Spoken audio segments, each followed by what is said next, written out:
Coba sih orang mikir tuh kalau kita yang jadi korban. Karena yang jadi korban tuh anak-anak loh, Bu. Itu yatim piatu. Kurang lebih itu yang dia alami, dia anak yatim piatu. Nggak punya sandaran, nggak ada tempat meminta.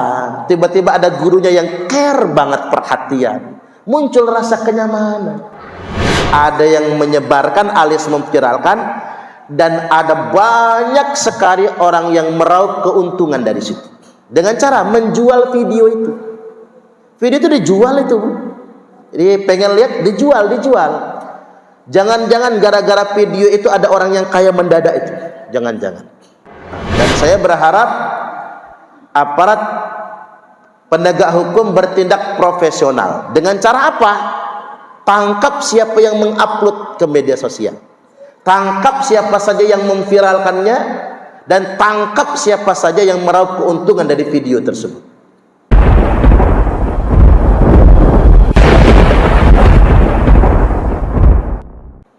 Terkait dengan video viral tragedi Gorontalo, jangan lupa bersikap menurut ajaran Islam. Karena memang kita di satu sisi menyesalkan dan menyayangkan kejadian yang sedemikian rupa.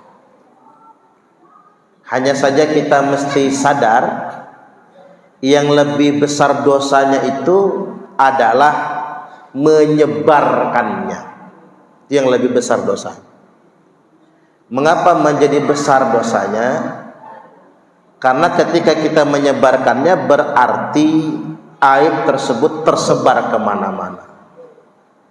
Bahkan bukan cuma ratusan juta orang yang mengetahuinya. Karena sekarang zaman digital, dunia maya ini membuat ini menjadi mudah tersebar, maka mungkin sudah miliaran orang yang mengetahui video tersebut. Menurut ajaran agama ini menjadi dosa. Dosanya itu yang lebih besar. Sampai Rasulullah sallallahu alaihi wasallam telah bersabda, "Man ayyara akhahu bidzambin lam yamut hatta ya'malah." Man ayyara, barang siapa yang menyiar-nyiarkan, memviralkan akhahu, saudaranya, bidzambin, karena dosa yang dikerjakannya. Ini kan jelas perbuatan dosa, betul? Kita tidak membela perbuatan dosanya. Hadis ini mengatakan ini benar perbuatan dosa. Tapi hadis ini kemudian mengingatkan satu hal, man ayyara, barang siapa yang memviralkan, barang siapa yang menyebar-nyebarkan aib saudaranya karena satu dosa yang dikerjakannya, lam yamut hatta ya'malah, maka dia tidak akan mati sebelum dia sendiri yang akan melakukan perbuatan serupa atau dipermalukan dengan malu yang serupa. Menurut saya, tindakan menguploadnya ke media sosial itu lebih besar dosanya daripada perbuatan itu. Sudah menguploadnya di media sosial, ditambah lagi menyebarkannya, lebih banyak lagi dosanya. Ada yang mengupload, ada yang menyebarkan alias memviralkan, dan ada banyak sekali orang yang meraup keuntungan dari situ dengan cara menjual video itu. Video itu dijual itu, Bu. Jadi pengen lihat, dijual. Jangan-jangan gara-gara video itu ada orang yang kaya mendadak itu. Jangan-jangan. Jadi dosanya berlipat-lipat dan dosanya lebih besar lagi. Itu yang sangat saya sayangkan memang, dan saya berharap aparat penegak hukum bertindak profesional. Dengan cara apa? Tangkap siapa yang mengupload ke media sosial. Tangkap siapa saja yang memviralkannya, dan tangkap siapa saja yang meraup keuntungan dari video tersebut. Karena mengapa? Ya kalau semua keburukan orang bisa diviralkan, ya nggak ada orang baik di muka bumi ini, ya bayar. Itulah mengapa kemudian aib itu nggak boleh diceritakan, harus disembunyikan atau diciptakan saja kepada orang yang berhak untuk mengambil keputusan misalnya. Bukan kemudian malah diupload ke media sosial kemudian diviralkan. Jadi sekali lagi kita prihatin dengan kejadian ini, namun kita jangan ikut andil memviralkannya. Dan yang kedua, cobalah kita satu sisi sekali waktu melihat posisi itu bukan kita menjadi penonton yang jauh. Cobalah kalau kita jadi korbannya. Coba sih orang mikir tuh kalau kita yang jadi korban.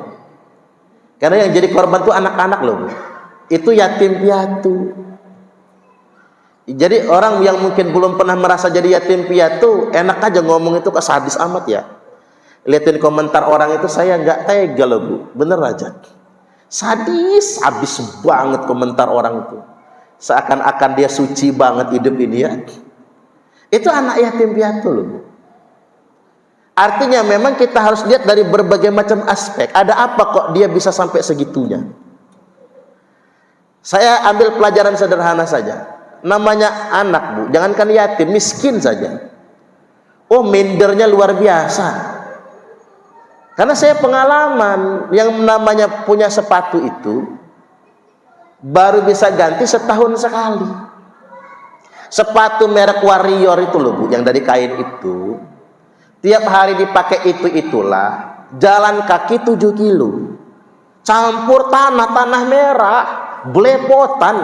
Kalau musim hujan berangkat ke sekolah itu, baru 3 bulan udah luntur warnanya, udah abu-abu warnanya. Minder lihat kawan-kawan itu kan 3 bulan sekali ganti sepatu gitu, atau setidak-tidaknya kawan itu punya sepatu serep ya. Kita mah kalau kehujanan besok pakai sepatu basah, megar, Bu, kaki. Ternyata kalau sepatu basah, kaos kaki basah, gede banget bengkak kaki itu. Ternyata sedemikian rupa. Nah, saya merasakan saya minder gitu loh. Ngayal, mimpi, tiba-tiba bangun tidur ada orang ngasih sepatu gitu. Nah, kurang lebih si anak yatim ini begitu, apalagi dia gadis kan. Pengen punya sepatu kayak orang-orang, pengen punya tas kayak orang-orang. Baju saya 3 tahun, Bu, SMP, baju gak ganti. Sampai lulus sekolah gak ganti. Itu aja. Kalau kehujanan, Bu, pulang ke rumah hujan udah jam 7 malam, jemur di atas perapian. Jadi warna baju itu nggak putih lagi, coklat, Bu, bekas kena asap itu. Begitu kalau musim hujan kayak begini, ngayal kalau ada yang beliin baju, ada yang beliin celana. Yang laki aja begitu, apalagi perempuan. Bapak nggak ada, emak nggak ada, apalagi zaman sekarang, belum lagi gadget.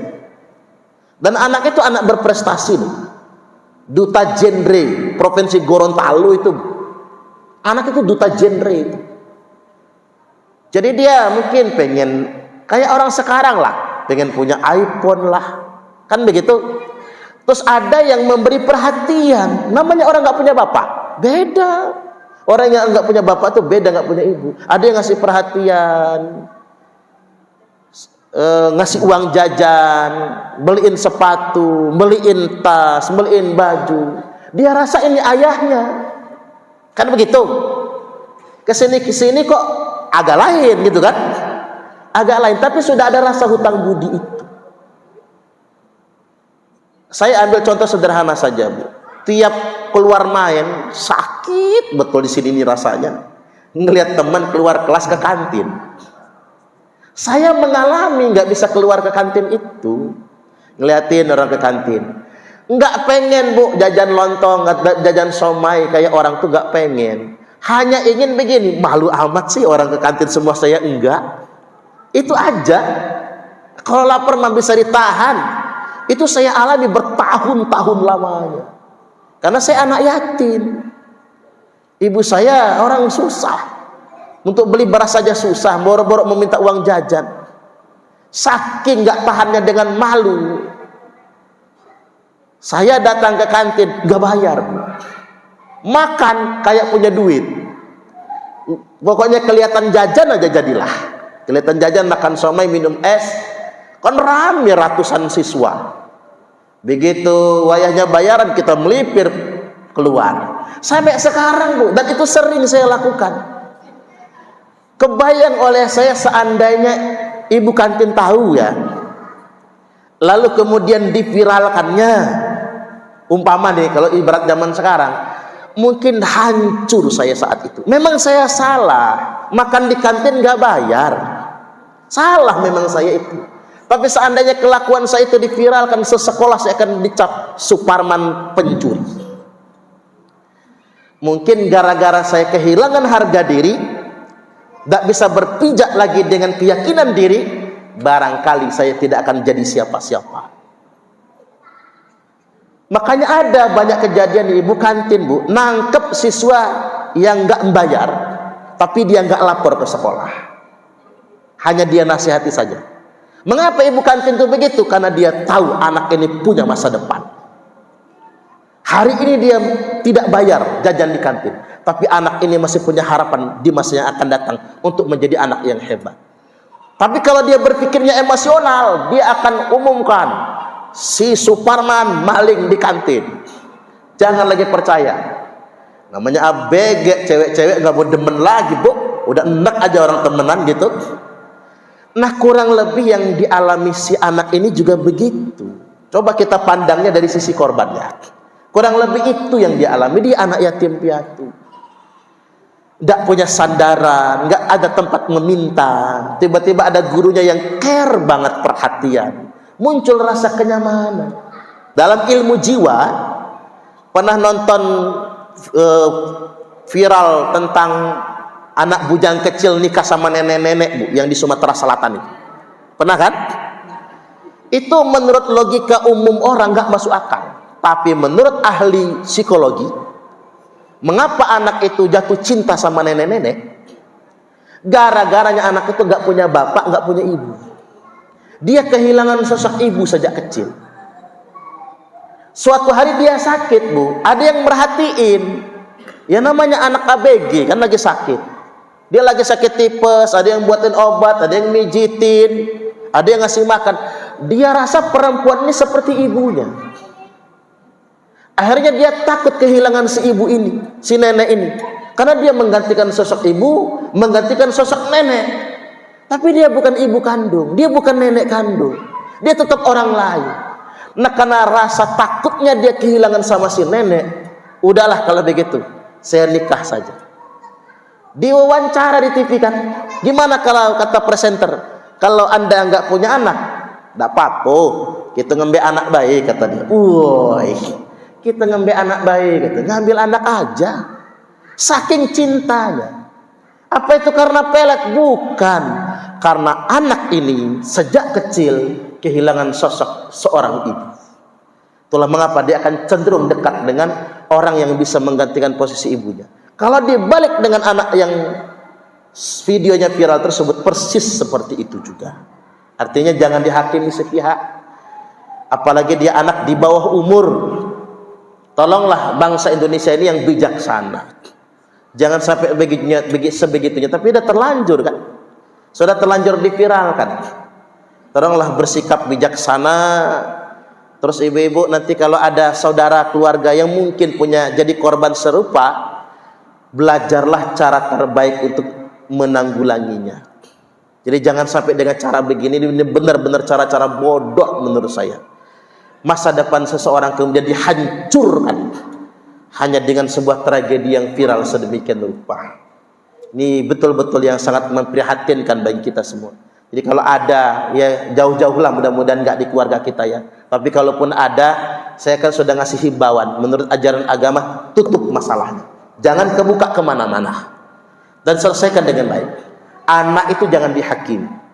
Makanya saya keliling ceramah ke SMA itu, materinya saya rekam juga, saya sampaikan kepada anak-anak itu. Adik-adik, kata saya, yang cewek-cewek, tidak menutup kemungkinan Anda boleh jadi menjadi korban suatu hari nanti dari pergaulan model sekarang ini.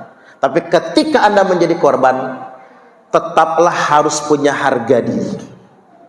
Makanya privasi Anda, kata saya, tidak boleh diceritakan kepada siapapun, dan tidak boleh ada yang tahu privasi Anda. Apa mungkin ada rahasia di dalam HP, tak boleh ada yang tahu kecuali ibu kandung. Kami adalah Laskar Sabilillah, pecinta Wali Songo dan para anbiya, pewaris peradaban Islam di Nusantara, hingga berkibar bangsa Indonesia.